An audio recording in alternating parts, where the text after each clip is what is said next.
Hello na naman sa inyo at ngayon na medyo bumagsak yung current capital natin kasi hindi inabot yung TP natin, no? So, ito, kagabi nagtitrade tayo tapos nakita natin magandang opportunity to yung recall na company. So, after that, nakita ko siya nag-buy in out dito. Buy price niyan 3693, no?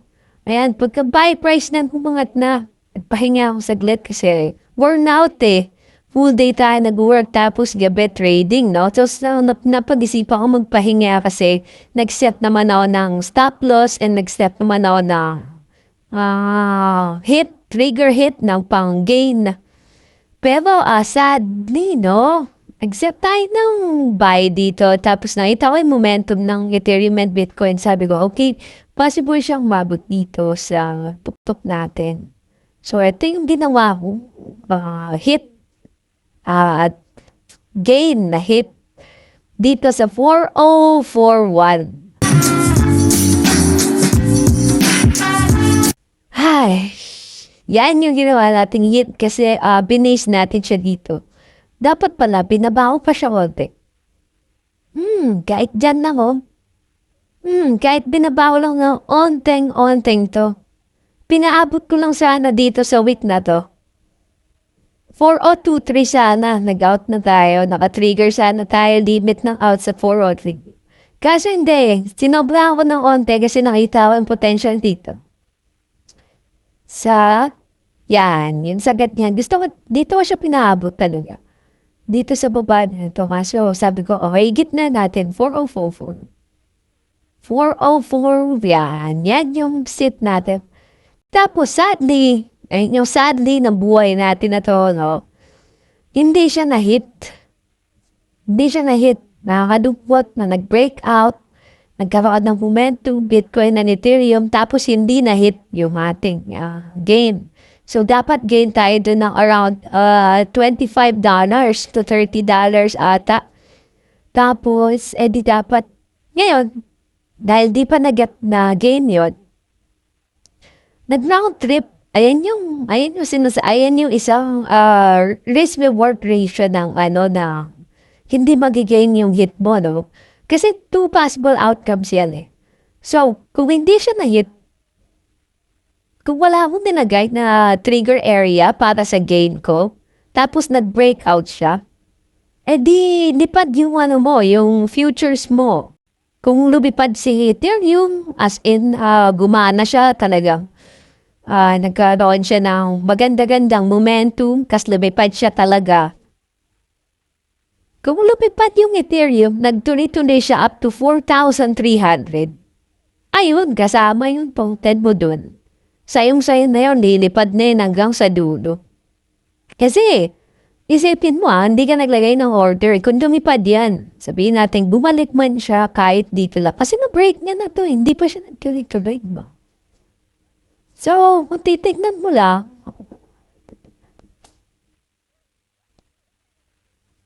so kung bumalik man siya dito, kahit dito lang, sa 4-3, tapos, ang mangyayari niyan kasi, pag na-break niya yan, tas, dito kasi siya, nauntog na naman siya dito. So, pero kung na-break niya yan, binalik niya yan, binalik niya yan, no? So, binalik niya yan, kaso nauntog siya, dapat pala talaga, nagano ko na mga 11:30 at 11. Nakita ko na may gain na ako, ganda na, trade natin, may gain na ako ng $20 on both futures. Sige, tingnan natin, nantayin natin mahit. Tapos, iniwat ko na naman. Tapos, yung napalagpuntog niya. Natulog na ako. Ngayon, pag-gising ko, bumagsak na ulit yung value natin. Pag makikita niyo sa screen, $31 na lang, diba 45 na ta. So, natalo pa ito ng around. Yun, steady. So, ito, ayan, dyan siya naugtog. Pero, kung hindi ako naglagay ng entry, ay ng trigger gate doon, tapos biglang nag-breakout siya papunta dito sa 43, tas saka siya naugtog. Kung dito siya nauntog sa 43, tapos dito na ulit siya mag-range, dyan, sa dalawang yan, dyan siya mag-range, no? Kasi ayan ito Ito, 43, tapos dito magre-range yan sa 4-1. So, pabalik-balik na siya dyan. Yung token futures mo na yan, paano yun? Panalo yun. Kasi kung titingnan mo, abot ka naman na doon. 70 to $100. Kasi kung nag 10% si Ethereum, 7% si Ethereum that time, most probably, mga 10 to 15% yun yung kinuhaan ko. So, tignan natin position order tayo. Tignan natin. Kanina inabot natin, nakala natin hanggang ano ka na lang. Ba? Kasi hindi mo, babalik siya dito, mukhang pang pendant. So, ang nangyari nun, ayun nga, yung sa recall, dalawa yan recall tsaka auction. Tapos, nung kinuha natin yon, umabot na yung capital natin. Di ba nagsimula tayo sa $1? Naging 45. 78 na siya. Kagabi. 75 ata. Tapos, ayun nung nangyari. 78 na. Dapat pala, nag-close all na tayo. Isipin mo yun. Kinuha mo yung trade mo, tapos nag-close all ka. Ayan tignan niya. Nakikita yun naman.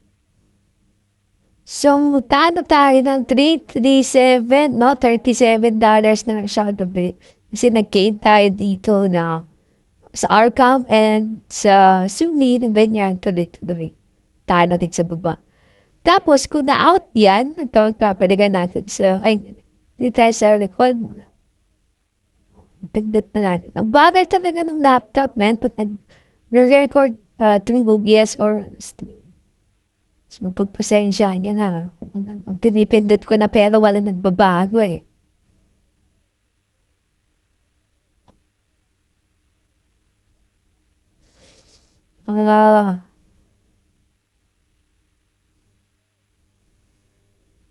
pero nakita niyo naman kanina, di ba? Ayaw gumalaw Yan.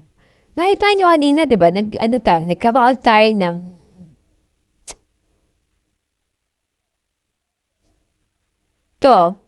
yung buy natin dito, pag makikita niyo, average SP 793. 7938. Diyan pa lang nag-buy na tayo niyan, mga kongregor. 7938, dito nag-buy na tayo niyan. Tapos, plus 2.6, Umat na tayo dito sa option ng 7% pa. $20 na yun pa. Kongregor, di dapat nasa $77 na tayo ngayon. 7% na sana tayo ng challenge natin. Di yung current challenge natin, 4%, naging 7 na. Milestone na naman. Kaso di natin na-trade. Di natin na-out. So, ngayon, nag-round trip siya dito. Sipin mo, out na sana ito dito. Tapos, pagka-out nun, pwede na sana ako bumili ngayon dito. Tapos, kung na bumili ako ngayon ulit dito, okay lang na matalo ng $2 to $3, $4. Bawi lang yun, may $70 lang tayo. Importante, na out sana natin yung nandito, nung 11, oras ba to? 12:15. Oras ba, may naghaharutan ng asawa mo? Natingitan ba sige minasama mo So, dito nagpapahinga na ako. Tapos dito, ay, 11:30 dapat, nag-out na tayo dito. Hindi realistic yung time frame. Pero wala. Around 10 kasi nag-aarutan pa kami ng asawa ko. So, dito ako bumili. Pagkatapos nung matutan saglit, bumili ako saglit. Kasi nakita ko yung market. Tapos, dapat tinignan ko pa debit. Kahit dito lang Na-outside natin yun. Possible dito sa auction, mga lang yan. Eto naman, masyadong malayo yung trigger gain ko dito. Hindi ko alam. Masyadong iniisip na tong auction na to, masyadong maganda yung chart niya na tingin ko malaki. Pwede siya mag-jump up to 10 to 20%. Ganun ko nakikita yung auction trade na yun. So, para sa akin, sabi ko, bakit ganun? Tingin ko, okay na rin to Kasi maganda yung auction trade. Pag itong mga to, solid to. So, ganun yung nagiging thinking ko nag-depend sa auction. Kaya, yung gain ko talaga malayo. Pero kung nag-stick tayo sa routine natin, 5 to 6, 7% lang. Nag-gain tayo doon ng around $10 siguro. Ang mga siguro $12. So, kung di tayo natalo nun, sabihin natin, talo tayo $7 dito, no? So, nasa dapat $38 na to. So, kung $38 yan plus $12, nasa $50, tapos $20 dito sa recall, ayun, $70. Solid.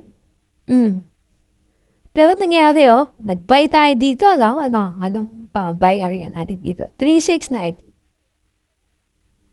Tapos sumukat na siya dito. Dito lang, ayan lang, ayan trigger price, 40446. Kung binaba ko lang, sinundan ko lang sana to, ito, week na to. O kaya, nag-play safe tayo masyado. Sinundan natin itong pangalawang week na to. Ito.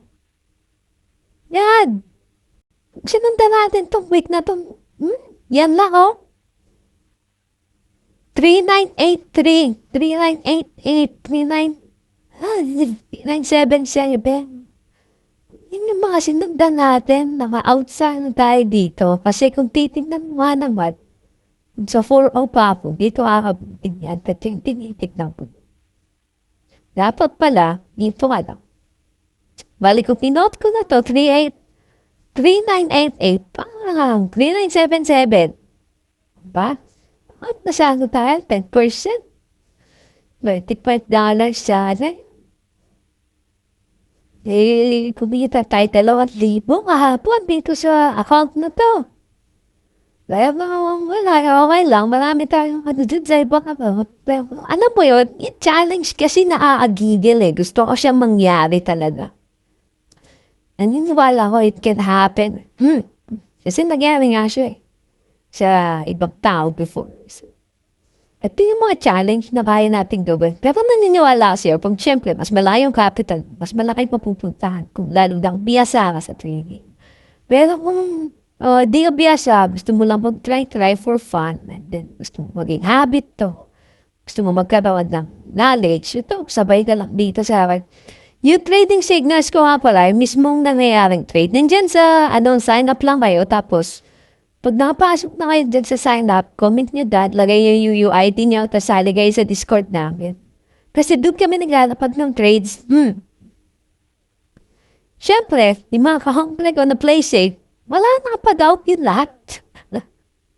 Ako lang, kasi nga, nakastick ako dito sa $1 account. Pero yung account ko, na solo account, kumita yun. 10% na. Tapos, sa account ko kasi na normal, meron na akong spot, meron na akong futures. So, kunyari, ito, nag-spot ako kahapon dito. Tapos, mga siya dyan, hindi talaga ako nagsisell. Yung spot ko talaga is mostly for long term talaga siya. Na, possible siya kumabot ng bumalik dito sa pinaka-top-top. Ngayon, bumibili ako dyan, diba? So, mag-out lang ako pag nabot niya itong mga top-top na to, umangat pa siya dyan kasi malayo pa pupunta na itong recall So, pag nag $1 pa siya, o kaya $2, saka ako mag-out via swing spot. Pero sa futures, ayun, nag-trade lang tayo dito. Kaya yung account natin, paldo, account ng mga kasama sa Discord, paldo, yung $1 account natin, nagkaroon siya ng hiccup, obstacle, okay lang. Mali tayong trades, ngayon nakikita natin na bubagsak at yung isang possible trade kasi doon na na-trade mo. May dulo unless babagsak pa si Ethereum and Bitcoin. Pero, pag bumagsak siya doon, ayun na yung risk reward mo. Pero pag umangat na siya at balik mo siya dito, 10% gain, depende na gano'n ka lang ipunanagay. So, para sa akin, ayun, isang magandang lesson yan. Na dapat, alam ko na yun pero alam mo. Pero dapat hindi na nangyari, tapos naging 7% na lang, tapos gumana na yung plano natin. Pag ito kasi, umabot na siya sa $100 na account. Ito, pwede mo na i-up yung margin niya. Kasi ngayon yung margin natin, maliit-liit pa naman. Titingnan mo up, yung mga margin ko nasa $300, 300 to 175. Pero, pag ito, napunta na tayo sa $100 account na to. Pag-up na itong margin na to, magsisimula na siya mag-start ng quantity natin sa $400 or $500. So, syempre, pag mas malalaki yung capital mo dito, nagkakaroon siya ng quantity niya. Yung 10% ng $330 yun.